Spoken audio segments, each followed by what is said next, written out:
Margaret, a 68-year-old widow who has spent the last 3 years rebuilding her life after her husband's death, attends her beloved son, David's wedding full of hope and joy.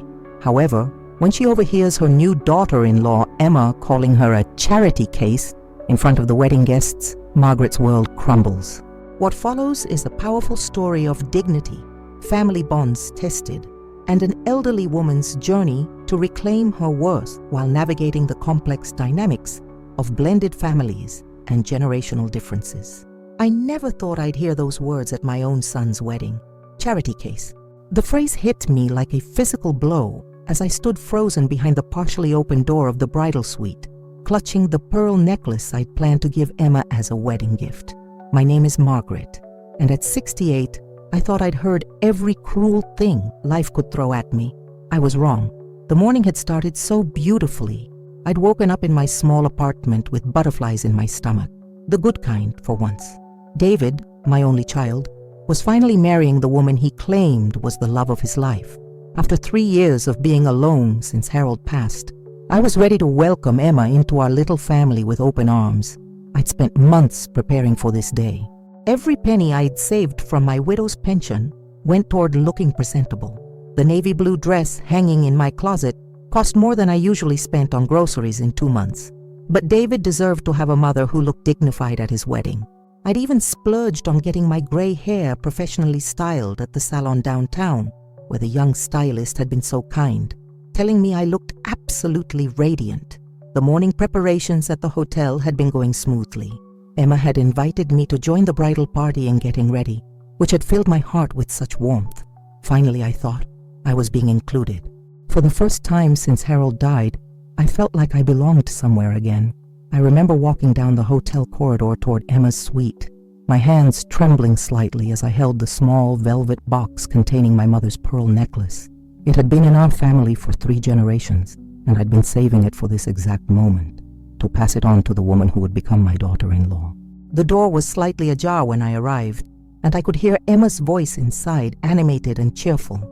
I raised my hand to knock when her words stopped me cold. "Oh, you should see David's mother," Emma was saying to someone inside. I pressed closer to the crack in the door, my heart already starting to race. She's such a charity case, honestly, living in that tiny apartment, wearing the same old clothes to every family dinner. I mean, I feel sorry for her, but David keeps insisting we include her in everything. My breath caught in my throat. I felt the blood drain from my face as I heard a chorus of giggles from the other women in the room.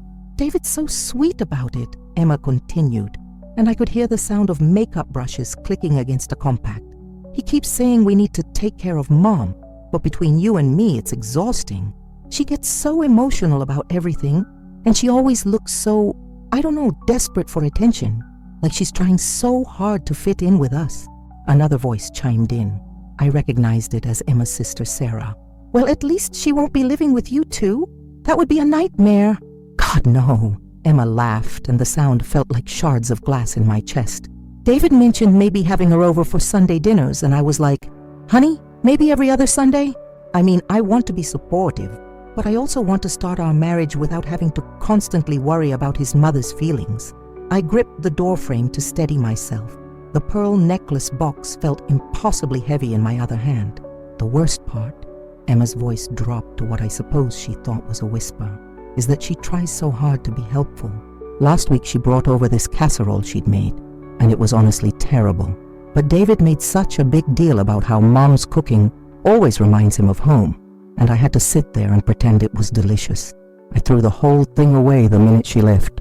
That casserole had taken me 3 hours to make. I'd used the last of the good cheese Harold and I had been saving in the freezer, because I wanted it to be perfect for them.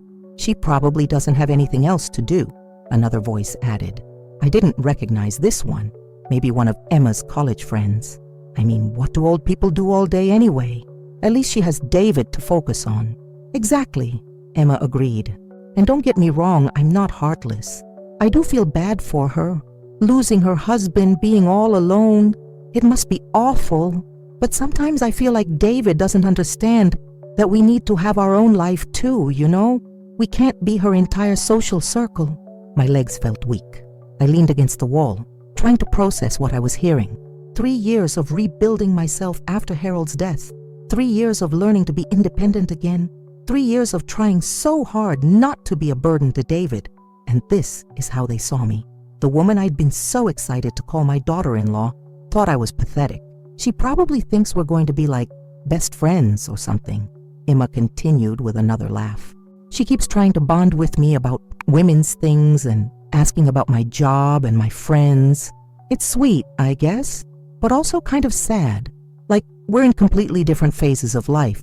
I thought about all those conversations we'd had over coffee, all the times I'd asked about her work because I genuinely wanted to understand her world, to be part of her life. I thought we were building a relationship. I thought she was starting to care about me too.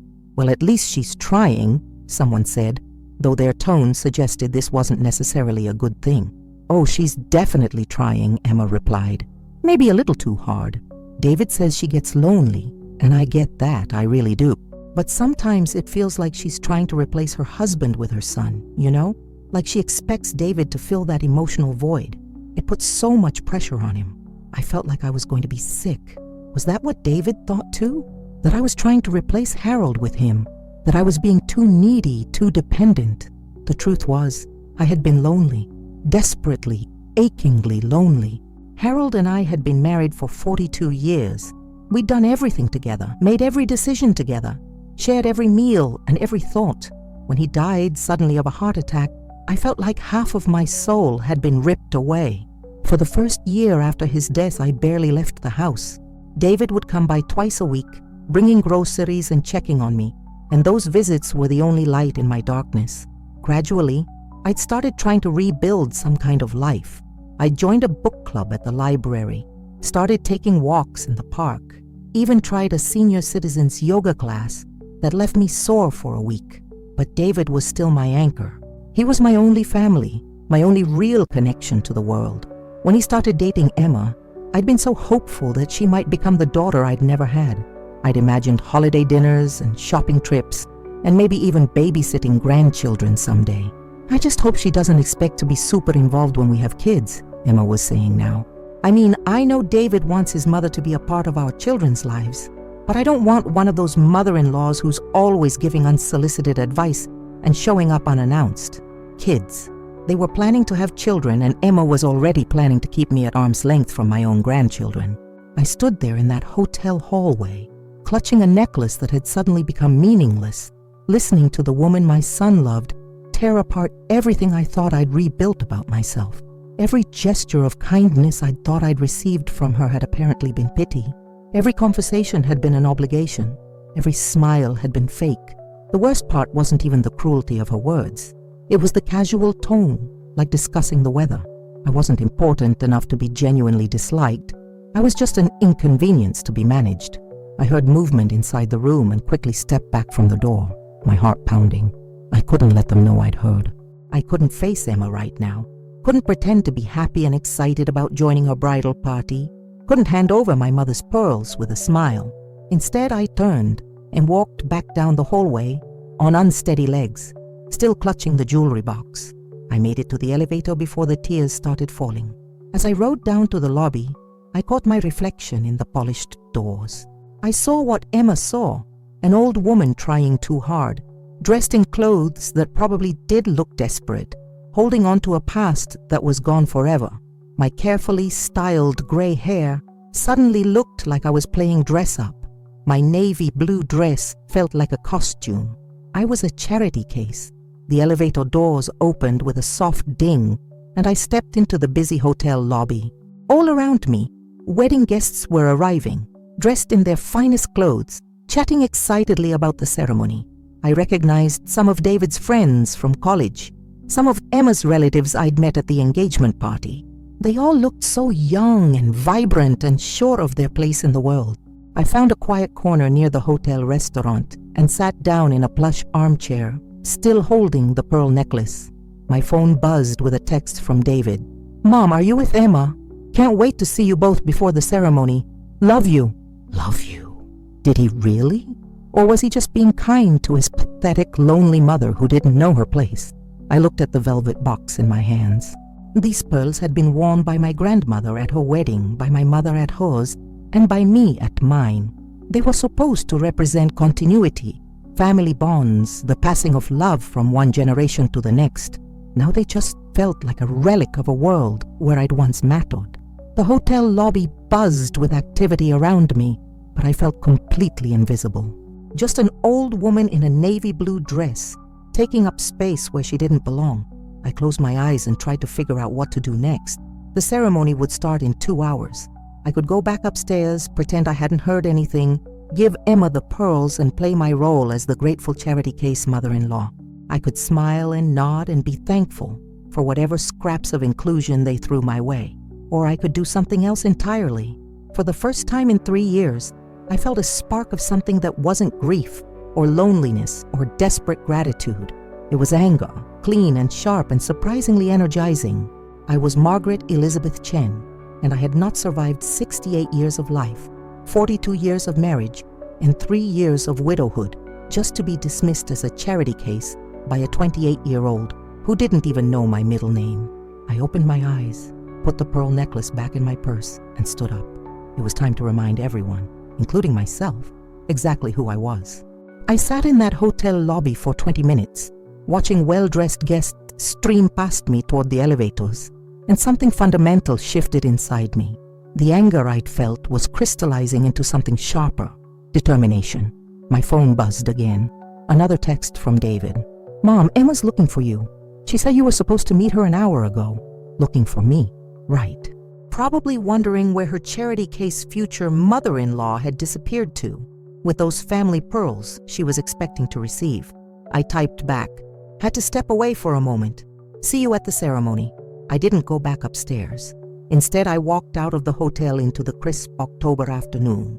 The wedding venue was at the Riverside Country Club, just a 10-minute drive away. But I needed air, and I needed time to think. As I walked along the tree-lined street, my mind raced through 3 years of memories I was now seeing in an entirely different light. Every family dinner where Emma had complimented my cooking, had she been lying? Every time she'd asked about my day or my book club, had it all been performative kindness? I thought about last month's engagement party, where Emma had introduced me to her friends as David's sweet mother. I'd been so touched by the word sweet. Now I wondered if it was code for harmless old lady we have to tolerate. The country club appeared ahead of me, its manicured gardens already bustling with wedding preparations. White chairs were arranged in perfect rows on the lawn overlooking the river. A string quartet was setting up near the altar, where my son would soon pledge his life to a woman who saw me as an obligation. I found myself walking toward the bridal suite, different from the hotel one. This was where Emma would make her final preparations before the ceremony. I needed to see her face. I needed to look into her eyes and understand if there was any genuine affection there at all, or if I'd been living in a complete delusion for the past year and a half. The suite was in a separate building, connected to the main clubhouse by a covered walkway lined with roses. As I approached, I could hear laughter and music drifting from the open windows. The same voices I'd heard at the hotel, now relocated for the final countdown to the ceremony. This time, I didn't hesitate at the door. I knocked firmly and walked in. "Margaret!"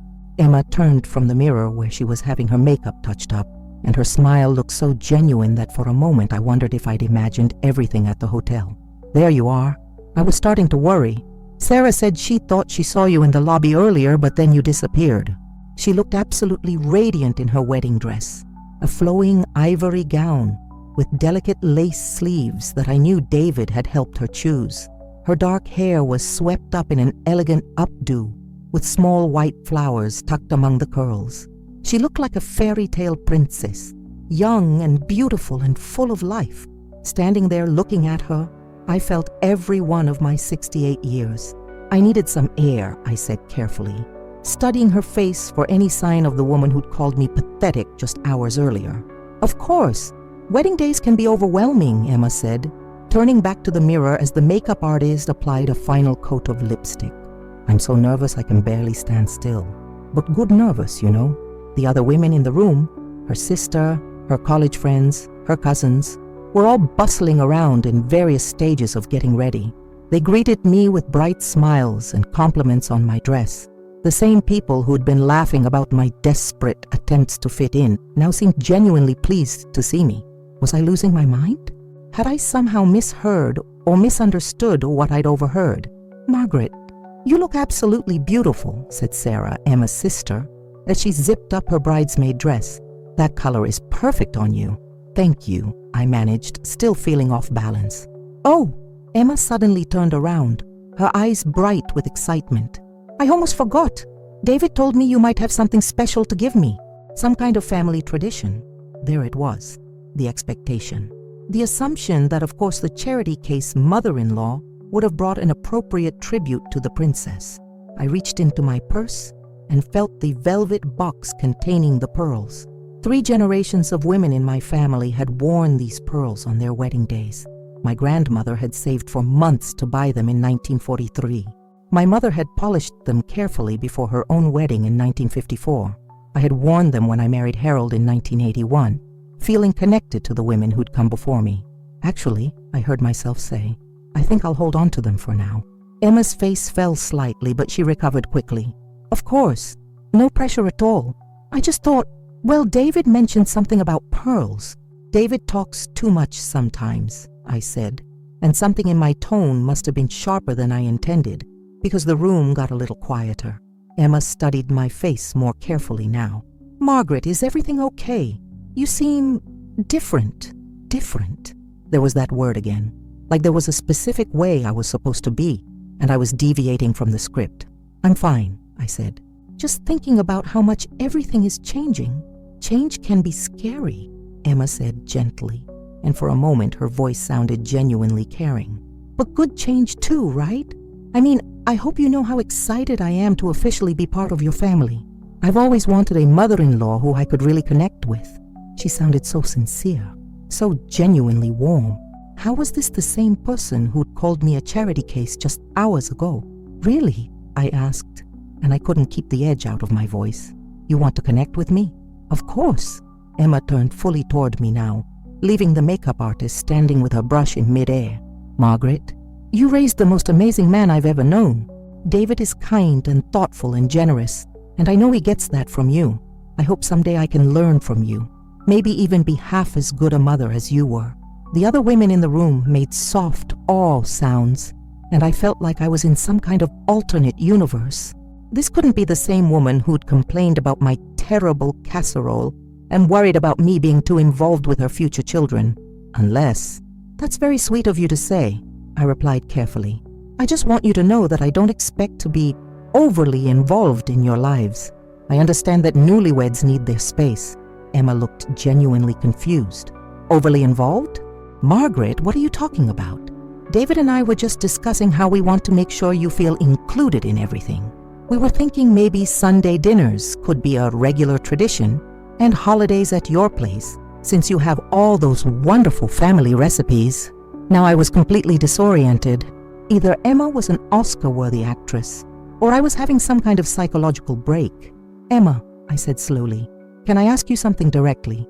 "Of course. Do you actually want me to be part of your life? Not because you feel sorry for me, not because David expects it, but because you genuinely want a relationship with me?" The room had gone completely quiet now. Emma stared at me for a long moment, and I saw something shift in her expression.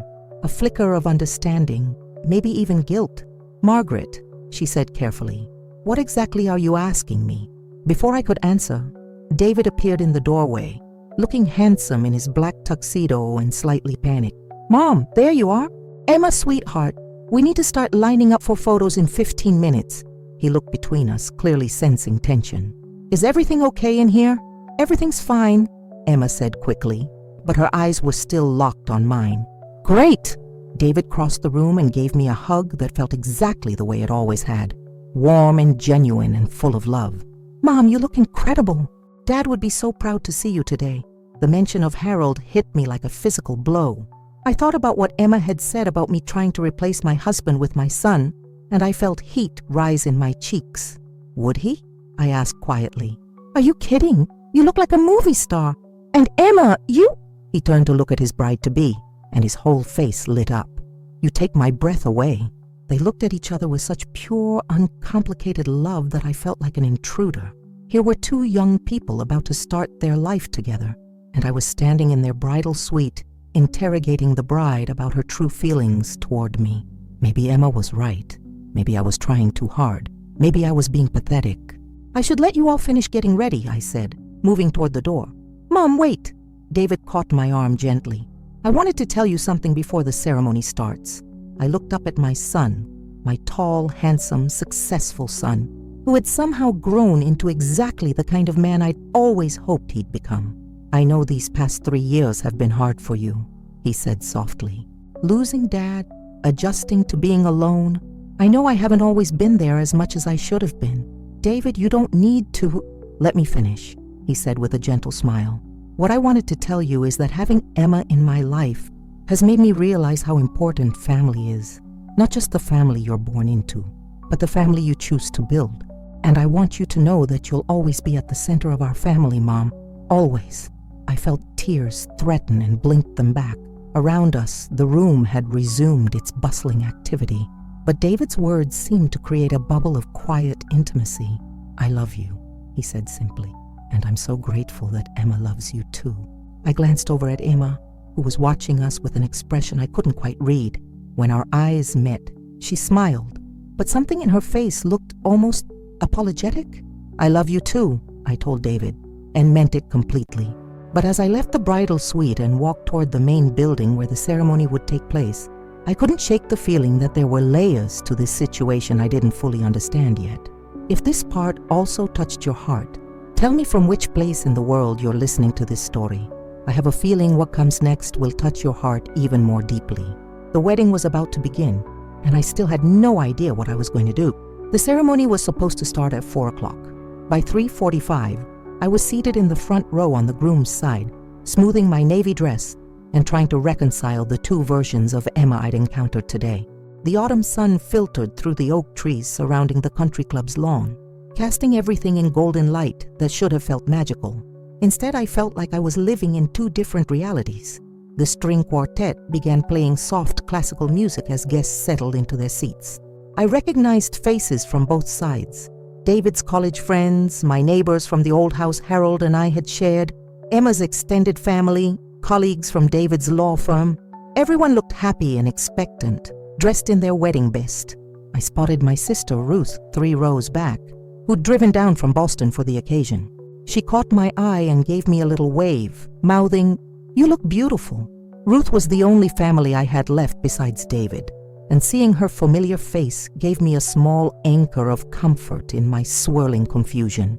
At exactly 4 o'clock, David appeared at the altar with his best man.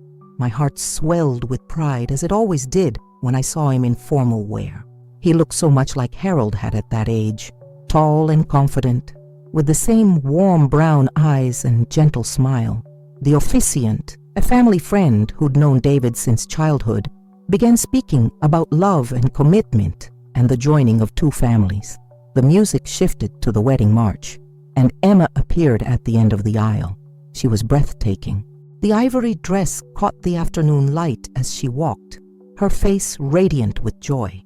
Her father, a distinguished man I'd only met a few times, walked proudly beside her. As they made their way down the aisle, Emma's eyes were locked on David, and the love between them was so palpable that several guests reached for tissues. I should have been crying happy tears. Instead, I found myself studying Emma's face, searching for signs of the woman who'd called me a charity case just hours earlier. When they reached the altar, Emma's father lifted her veil and kissed her cheek before placing her hand in David's. The look that passed between the bride and groom was so intimate, so full of promise, that I felt like I was intruding just by watching. The officiant began the ceremony with a reading about love being patient and kind. As the familiar words washed over me, I found my mind drifting to my own wedding day 37 years ago.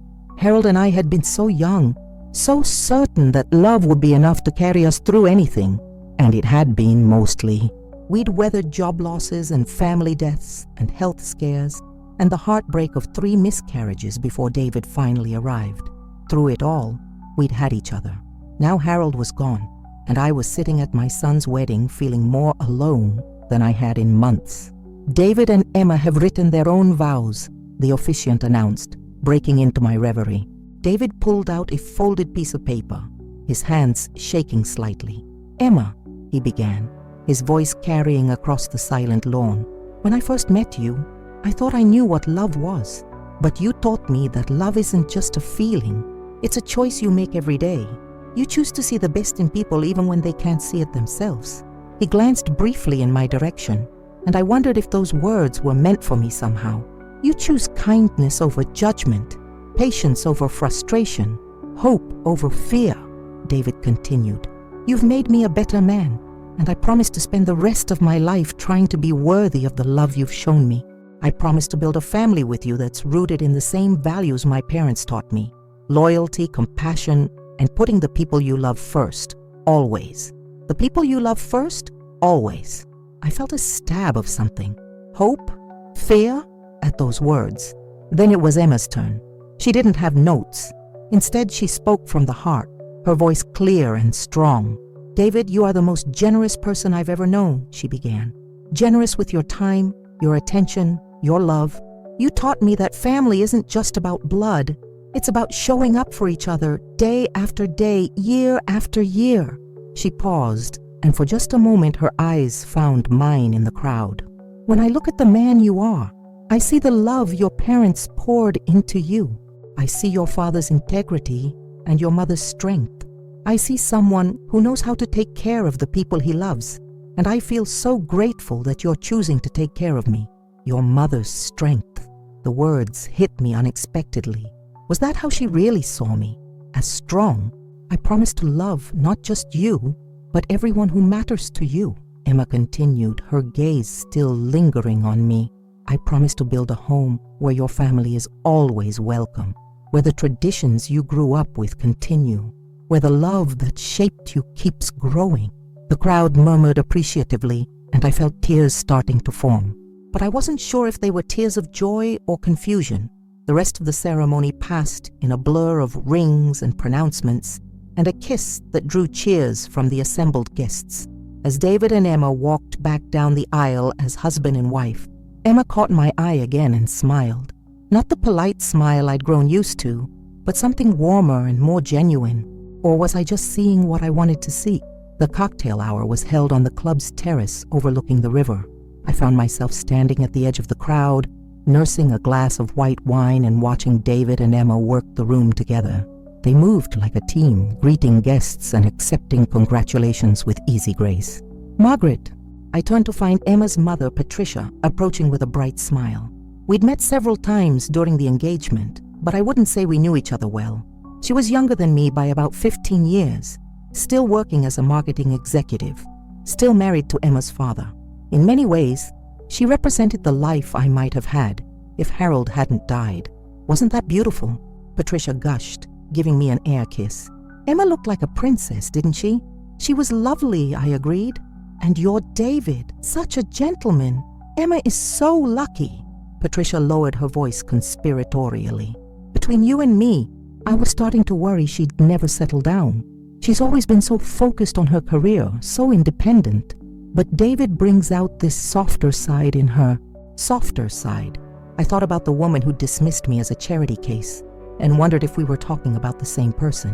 "Patricia," I found myself saying, "can I ask you something?" "Of course, dear. Do you think Emma really wants me to be part of their lives? Or is she just being polite because of David?" Patricia looked genuinely surprised by the question. "Margaret, what a strange thing to ask. Of course she wants you to be part of their lives. She talks about you all the time, about how much David loves you, about how she hopes you'll teach her to make that apple pie recipe you're famous for." Apple pie recipe. I'd never made apple pie for Emma.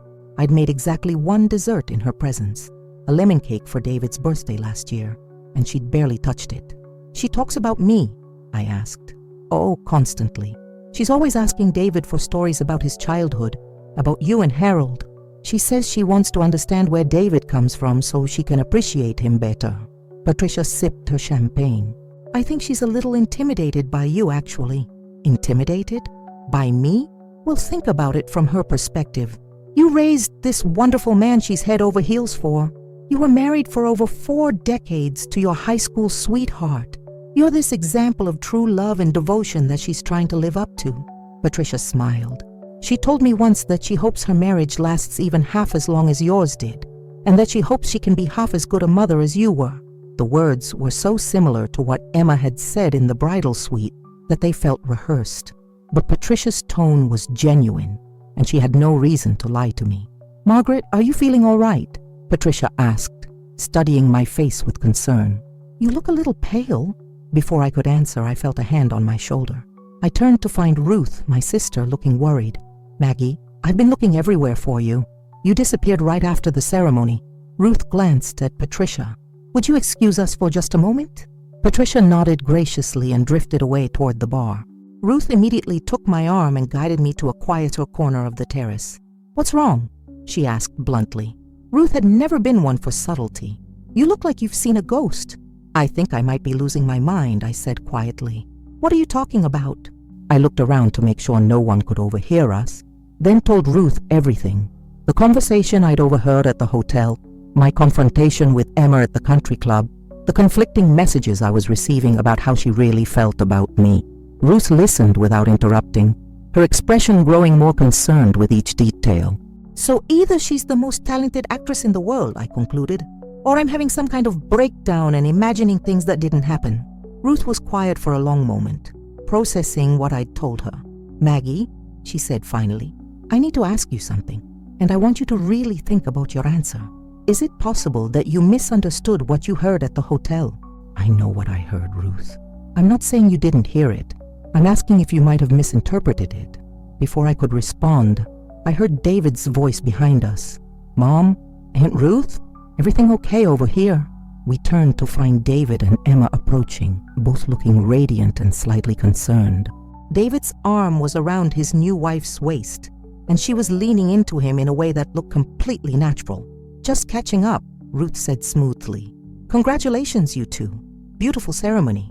"Thank you," Emma said, and when she looked at me, I saw something in her eyes that I couldn't quite identify. "Margaret, I hope you're enjoying yourself. This day means so much to both of us, and having you here makes it perfect. What comes next will challenge everything I thought I knew about my place in this new family. If you want to keep hearing stories like this, tap the red button that says subscribe. It's free, and it helps me keep sharing these moments that touch our hearts." "It's a beautiful wedding," I managed to say, still studying her face for clues. But David was already pulling Emma away toward another group of guests, leaving me more confused than ever.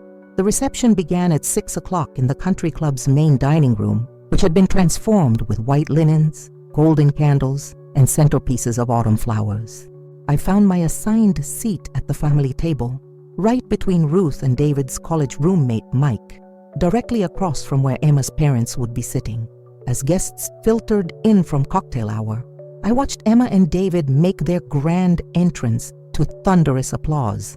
They looked so happy, so perfectly matched, spinning around the dance floor to their first dance song, "At Last," by Etta James, the same song Harold and I had danced to at our wedding. I tried to focus on the joy of the moment, but my conversation with Ruth kept echoing in my mind. Had I misunderstood what I'd heard? Was my grief and loneliness making me paranoid and oversensitive? The first course was served, and conversation at our table flowed easily. Mike regaled us with embarrassing stories about David's college years, while Patricia shared amusing anecdotes about Emma's childhood. I found myself laughing genuinely for the first time all day when Patricia described 5-year-old Emma trying to marry the neighbor's golden retriever in an elaborate backyard ceremony. "She's always been a romantic," Patricia said fondly, watching her daughter and new son-in-law at the head table. "Even as a little girl, she used to plan elaborate weddings for her dolls. She'd spend hours getting every detail perfect." "Well, she certainly succeeded today," I said, and meant it. Despite my emotional turmoil, I couldn't deny that Emma had created a beautiful celebration. After the salad course, David stood up to give his speech. The room quieted as he tapped his champagne glass. "Thank you all for being here tonight to celebrate with Emma and me," he began, his voice carrying easily across the room. "When I was growing up, I watched my parents build a marriage that lasted 42 years. They taught me that love isn't just about the big moments. It's about showing up for each other every single day, through everything life throws at you. I felt my throat tighten at the mention of Harold. Mom, David continued, looking directly at me. You've been my hero my entire life. After Dad died, I watched you rebuild yourself with such grace and strength. You taught me that even when your heart is broken, you can still choose to love, still choose to believe in happiness. Emma and I wouldn't be standing here today without your example. The room erupted in warm applause, and I felt tears streaming down my cheeks. Several guests turned to smile at me, and I managed to wave acknowledgement even as my vision blurred. And Emma, David's voice softened as he turned to his bride. You've made me believe in fairy tales again. More than that, you've shown me what it means to love someone so completely that their happiness becomes more important than your own. Emma was crying now too, holding a napkin delicately under her eyes to preserve her makeup. To everyone here tonight, thank you for being part of our story. We love you all. As David sat down amid more applause, I excused myself to visit the ladies' room to compose myself. I needed a moment to process the overwhelming mix of emotions flooding through me. The restroom was thankfully empty. I stood at the mirror, carefully dabbing away tears and trying to repair my makeup. In the soft lighting, I could see every line on my face, every sign of the difficult years since Harold's death. But I also saw something else. Maybe a hint of the strength David had just praised in front of 100 people. The door opened behind me, and Emma walked in. We stood there for a moment, just looking at each other in the mirror. She had touched up her lipstick and looked radiant despite the tears from David's speech. That was beautiful, I said finally. He loves you so much, Emma replied softly. I hope you know that. I do know that. Emma turned to face me directly instead of speaking to my reflection. Margaret, can we talk for a minute? Really talk. My heart started racing. Of course. I know something's been bothering you today. You've seemed distant, different than usual, and I'm worried I've done something to upset you. I studied her face, searching again for any sign of deception. She looked genuinely concerned, maybe even a little vulnerable. Emma, I said carefully, I need to ask you something, and I need you to be completely honest with me. Okay. Do you actually want me to be part of your and David's life? Not because you feel obligated, not because David expects it, but because you genuinely want a relationship with me? Emma's face went through a series of expressions. Surprise, confusion, and then something that looked like understanding mixed with guilt. Margaret, she said slowly, what exactly did you hear today? My stomach dropped. What do you mean? At the hotel, this morning. Were you outside my door when I was getting ready? The question hung in the air between us. I could lie, pretend I didn't know what she was talking about, or I could finally confront this head on. Yes, I said quietly. I heard what you said about me. Emma's face crumpled, and she sank down onto the small velvet bench in the corner of the restroom. Oh God, Margaret, I am so sorry. So it's true then. You do think I'm a charity case? No! Emma looked up at me with desperate eyes. No, that's not. I mean, yes, I said those words, but it's not what you think. Please, let me explain. I remained standing, my arms crossed, waiting. Those women, my college friends, they were being incredibly judgmental about David's family, about you. They kept making these awful comments about how clingy older parents can be, how they hoped their future mother-in-laws wouldn't be needy. And I was defending you, but I did it in the worst possible way, by calling me a charity case. I was trying to fit in with them, trying to use their language so they'd listen to me, but I was actually trying to shut down their cruel comments by making it seem like I had everything under control. Emma's voice was getting more desperate. I know how awful that sounds. I know it was wrong, but Margaret, everything I said to your face today, that's how I really feel about you. I stared at her, trying to process this explanation. You said my casserole was terrible, I said. I never... Wait. Emma's brow furrowed. Are you talking about the tuna casserole from last month? Margaret, that casserole was delicious. David and I ate the whole thing in 2 days. I was talking about the quinoa salad my sister brought to our engagement party, the one I had to pretend to like because she was so proud of it. My head was spinning. But you said you threw it away. I threw away Sarah's quinoa salad, not your casserole. Emma stood up and took a step towards me. Margaret, I have never lied to you about your cooking. You're an amazing cook. David talks about your food constantly. And the Sunday dinners, you said you wanted to limit them. I was talking about Sunday dinners with my mother. She wants to have us over every single weekend. And I was trying to explain to the girls that I need to set some boundaries so David and I can have time for our own traditions too, including the ones we want to start with you. I felt like the ground was shifting under my feet. Emma, I heard you say you heard pieces of different conversations all jumbled together. Emma interrupted gently. And because you came in at the wrong moment, it sounded like I was talking about you when I wasn't. She took another step closer. Margaret, I swear to you on this marriage, on David's happiness, on everything I hold sacred, I have never thought of you as a charity case. Never. But you said I was desperate for attention. I was talking about my cousin Julie. She'd been monopolizing the conversation all morning, trying to make everything about her divorce drama. When someone asked about you, I was explaining how different you are, how gracious and considerate you always are. Even when you're grieving, I sank down onto the bench Emma had just vacated, my legs suddenly too weak to support me. I don't understand, I whispered. Emma knelt down in front of me, her wedding dress pooling around her on the marble floor. Margaret, listen to me very carefully. You are not a charity case. You are not a burden. You are not someone I tolerate out of obligation. Her voice was fierce now, determined. You are the woman who raised the man I love more than anything in the world. You are someone I admire and respect and genuinely care about. And yes, I want you to be part of our life, not because David expects it, but because I can't imagine our family without you in it. I looked into her eyes, really looked, and saw nothing but sincerity. I've been so stupid, I said, feeling the weight of the entire day's emotional turmoil crashing down on me. You've been hurting, Emma corrected gently, and grieving, and trying to figure out where you fit in a world that feels completely different than it used to. I can't imagine how scary that must be. I heard what I expected to hear, I realized aloud. I've been so afraid of being a burden, so convinced that I was pathetic and needy, that when I heard fragments of conversation, I put them together in the worst possible way. Oh, Margaret. Emma reached up and took my hands. I wish I could take back those words I said about the charity case thing.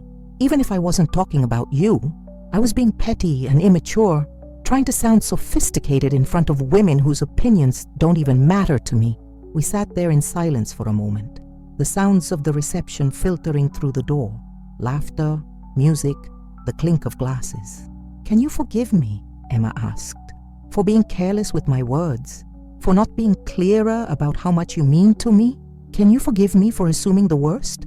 I asked in return. There's nothing to forgive. You're human and you're hurting and you're trying to navigate a complicated situation. Emma squeezed my hands. But I need you to know something, and I need you to really hear me this time. I nodded. I don't just want you in our life, Margaret. I need you in our life. David is who he is because of you, and I fell in love with those qualities in him. I want to learn from you. I want holiday traditions and family recipes and stories about David when he was little. I want you to teach me how to love him the way he deserves to be loved. What comes next is even stronger. And to not miss the ending, tap the subscribe button now. It's free, and you'll be with me in every new story. For the first time all day, I felt something inside me settle. Something that had been twisted and painful all day finally relaxed. I'd like that, I whispered. Emma smiled through her tears. Good, because we have a reception to get back to, and I have something special planned that I think you're going to love. We walked back into the reception together.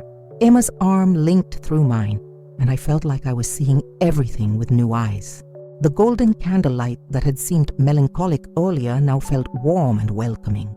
The laughter and conversation that had made me feel like an outsider now sounded like the joyful celebration it was meant to be. David spotted us immediately as we returned to our table. His face, which had been creased with worry when he'd noticed both his mother and his new wife had disappeared, relaxed into relief. "Everything okay?" he asked quietly as Emma took her seat beside him. "Everything's perfect," Emma said, squeezing his hand and giving me a meaningful look. The main course was being served. Herb-crusted salmon with roasted vegetables that looked almost too beautiful to eat. As we began dining, I found myself really listening to the conversations around me instead of filtering everything through my earlier paranoia. Patricia was telling Ruth about Emma's job at the marketing firm, and I realized I'd never really asked Emma about the details of her work. I'd been so focused on not being intrusive that I'd barely scratched the surface of who she was as a person. "Emma," I said during a lull in conversation, "your mother was just telling us about the campaign you're working on for that new children's hospital. It sounds fascinating." Emma's face lit up. "Oh, it's been such a rewarding project. We're trying to create messaging that explains complex medical procedures to kids in ways that aren't scary. It's challenging but so important. Emma's always been good with children," Patricia added. "She volunteers at the pediatric ward on weekends, reading stories to patients." I felt a stab of guilt. Here was my new daughter-in-law doing meaningful charity work with sick children, and I'd spent the day convinced she saw me as a burden. "I had no idea you did volunteer work," I said. "There's a lot we still need to learn about each other," Emma replied gently. "I'd love to tell you more about it sometime. Maybe we could even volunteer together if you're interested." "I'd like that very much." As dinner concluded, the band began playing again, and David and Emma were pulled onto the dance floor by enthusiastic guests. I watched my son spin his new wife around, both of them laughing with pure joy, and felt a contentment I hadn't experienced in months. "You look better," Ruth observed, settling into the chair David had vacated. "I feel better," I admitted. "I think I owe you an apology for earlier. You were right. I did misunderstand what I heard. Grief does funny things to our minds, Maggie. It makes us see threats where there aren't any, makes us expect rejection even from people who care about us." Before I could respond, the music stopped and I heard Emma's voice over the sound system. She was standing at the microphone near the band, still radiant in her wedding dress, but with a slightly nervous expression. "Excuse me, everyone. I hope you're all enjoying dinner." The room quieted, guests turning their attention to the bride. I wanted to take a moment to say a few words about family. I felt David's eyes on me from across the dance floor, and he gave me an encouraging smile. "When David and I started planning this wedding," Emma continued, "we spent a lot of time talking about what family means. For me, it had always been pretty simple. The people you're born to, who share your history and your DNA." She paused, scanning the room until her eyes found mine. "But David taught me that real family is so much bigger than that. It's the people who show up for you, who love you unconditionally, who help shape you into who you're meant to become." My heart started beating faster. David is the kindest, most generous man I've ever known, and he didn't become that way by accident. He learned it from watching two people who loved each other completely for over 4 decades. He learned it from a mother who taught him that love isn't just a feeling, it's a choice you make every single day. Emma's voice grew stronger, more confident. "Margaret Chen," she said, looking directly at me, "when I married your son today, I didn't just gain a husband. I gained a mother-in-law, but more than that, I gained a role model. Someone who shows me what it means to love deeply, to stay strong when life gets hard, and to build a family that lasts." The room was completely silent now. Everyone's attention focused on Emma's words. "I know that losing Harold was devastating for you. I know that rebuilding your life these past 3 years took more courage than most people have. And I want you to know that David and I don't see you as someone we need to take care of. We see you as someone we want to learn from."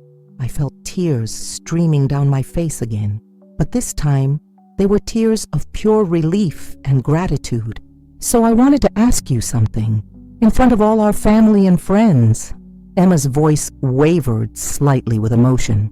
"Margaret, would you be willing to share one of your family traditions with us? Would you help us start our marriage with the same kind of love that made your marriage so special?" I looked around the room and saw faces turned toward me expectantly, not with pity or obligation, but with genuine warmth and interest.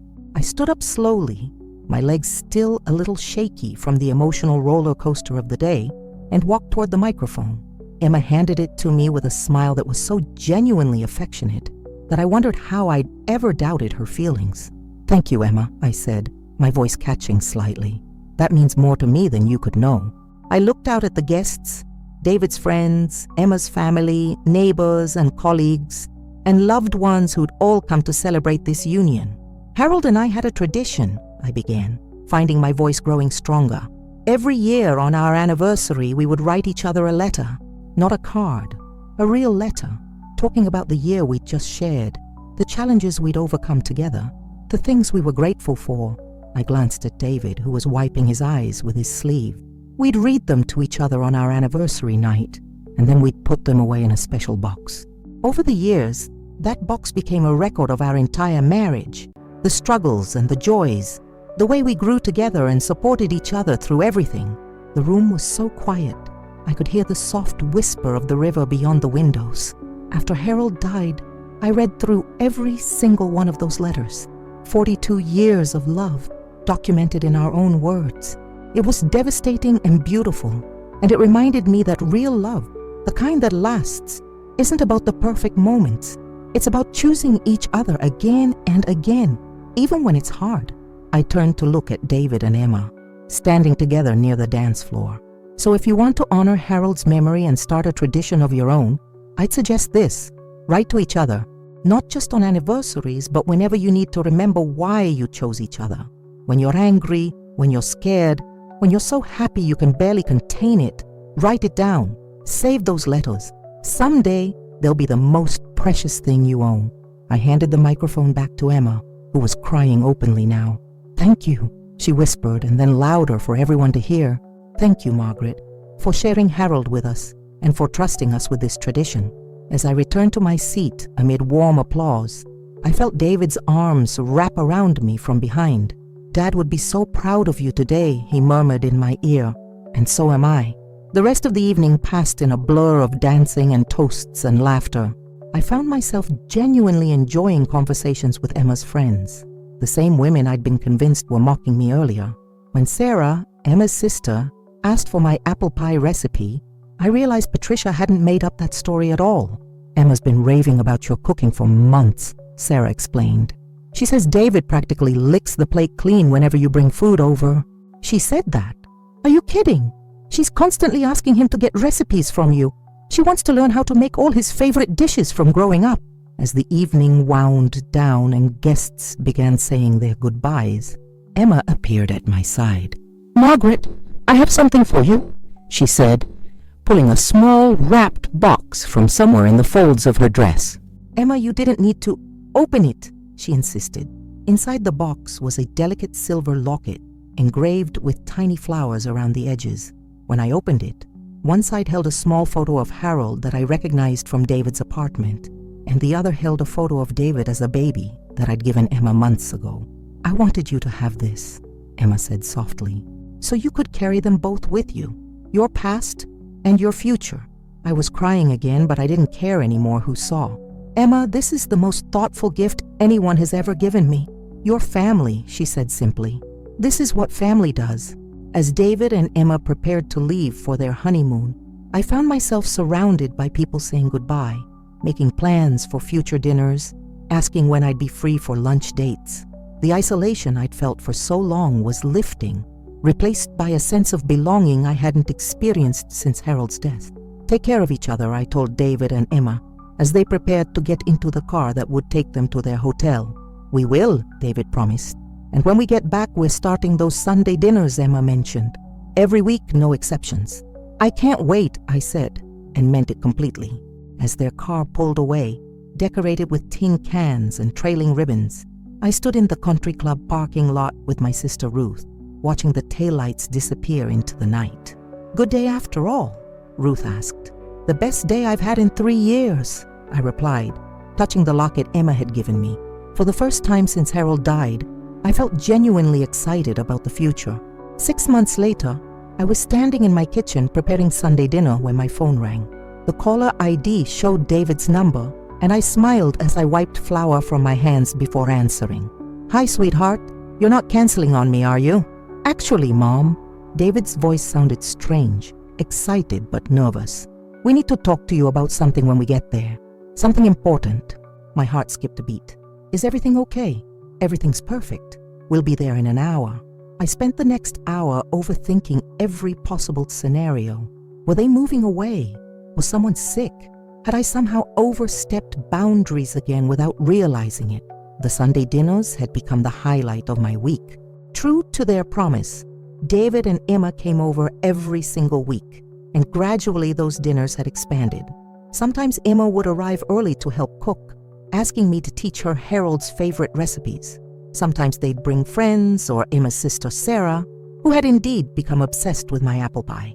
The house that had felt so empty for 3 years was alive again with laughter and conversation and the sounds of family. I was pulling the roast from the oven when I heard their key in the front door. Yes, I'd given them a key, something that would have terrified me 6 months ago, but now felt perfectly natural. "Mom, we're here," David called out. "In the kitchen," I called back, trying to keep the anxiety out of my voice. They appeared in the doorway together, and I immediately noticed something different about Emma. She was practically glowing, and there was a secretive smile playing at her lips that she seemed to be struggling to contain. "Dinner smells incredible," Emma said, coming over to hug me. As her arms wrapped around me, I felt her whisper in my ear, "I have something to tell you."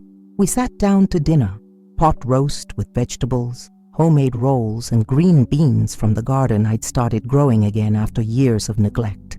As we ate, David and Emma kept exchanging meaningful glances across the table. "All right, you two," I said finally, setting down my fork. "You're making me nervous. What's this important thing you need to tell me?" Emma reached across the table and took my hand. "Margaret, how do you feel about becoming a grandmother?"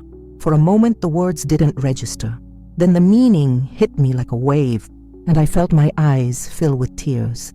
"Are you?" I couldn't even finish the question. "We're pregnant," David burst out, unable to contain his excitement any longer. 8 weeks along. We just got back from the doctor's appointment. I covered my mouth with my free hand, overwhelmed by joy. "Oh my goodness, oh my goodness. We wanted you to be the first to know," Emma said, tears streaming down her own face. "Before we tell anyone else, even our parents."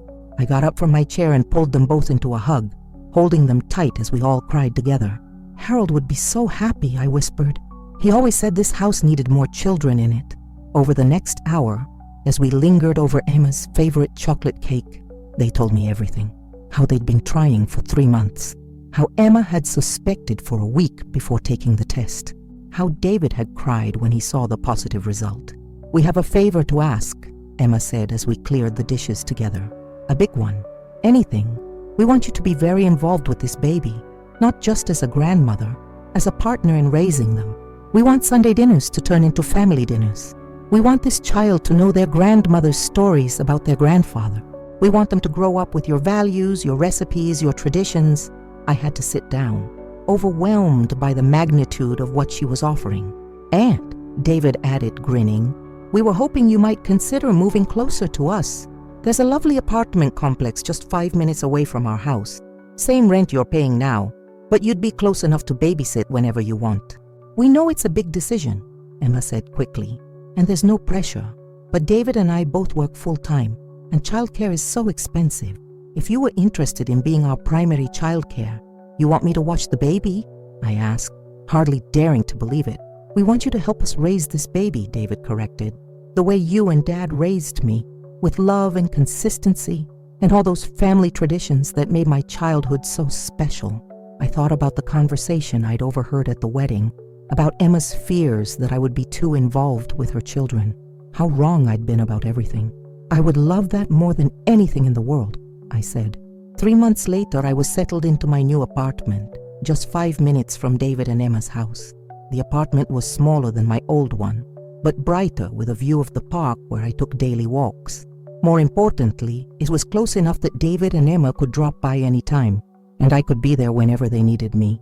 Emma was showing now, a small but definite bump that she loved to show off. She'd started having me come to her doctor's appointments, something that filled me with such gratitude I sometimes had to excuse myself to cry in the parking lot.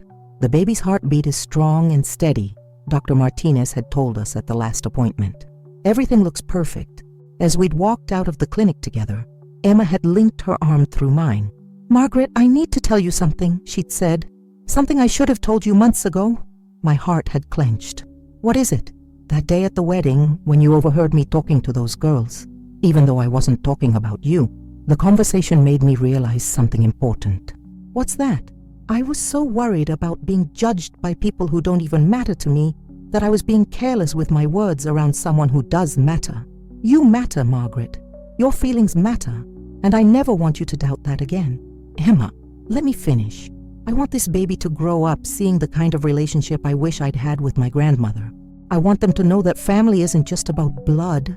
It's about choosing to show up for each other, day after day, year after year, the way you've shown up for David, the way you've shown up for me. Now, as I sat in my new living room working on a baby blanket, I was crocheting. I thought about how dramatically my life had changed in less than a year. The loneliness that had consumed me for 3 years had been replaced by purpose and joy and anticipation. My phone buzzed with a text from Emma. "Craving your pot roast. Can you come for dinner tonight instead of Sunday? David's picking up ingredients on his way home." I smiled and typed back, "On my way." As I gathered my purse and the baby blanket I was working on, I caught my reflection in the hallway mirror. The woman looking back at me bore little resemblance to the broken, desperate person who had sat in that hotel lobby 8 months ago. This woman had purpose. This woman had family. This woman had a future to look forward to. I thought about Harold, and for the first time in years, the memory brought pure joy instead of crushing grief. He would love Emma. He would be so excited about becoming a grandfather. He would be proud of the way David had grown into such a loving husband and soon-to-be father. Most of all, he would be proud of me for finding my way back to happiness. As I drove the short distance to David and Emma's house, I passed the country club where their wedding had taken place. The trees were green now instead of golden autumn colors, but I could still picture that beautiful day when I'd almost let my fears and insecurities destroy something precious. I pulled into their driveway and saw Emma waiting for me at the front door, one hand resting on her growing belly, her face lit up with the same genuine smile that had confused me so much on her wedding day. "Margaret," she called out. "Perfect timing. David just got home." As I walked up the path to their front door, carrying a baby blanket for a grandchild who wasn't even born yet, I felt Harold's presence so strongly it took my breath away. Not the crushing weight of grief I'd carried for 3 years, but the warm comfort of knowing that love doesn't end when someone dies. It just changes form. "Thank you," I whispered to him as Emma wrapped me in a hug that smelled like vanilla and home. "Thank you for David, and for teaching me that family is something you build every single day. If this story touched your heart like it touched mine, tell me from which place in the world you're listening to this." These moments of family, forgiveness, and new beginnings, they remind us that it's never too late to start again. That night, as the 3 of us sat around their dinner table, planning the nursery and discussing baby names, I realized that sometimes the most beautiful chapters of our lives begin when we think the story is over. Harold had given me 42 years of love and 1 beautiful son. But David and Emma, they were giving me a future I'd never dared to imagine. And our grandchild, they would grow up knowing that love multiplies when it's shared, that family is built on choice as much as blood, and that sometimes the most precious gifts come wrapped in second chances. I was no longer Margaret the widow, Margaret the charity case, or Margaret the burden. I was simply Margaret, mother, grandmother-to-be, and beloved member of a family that chose to include me, not out of duty, but out of love. And that made all the difference in the world.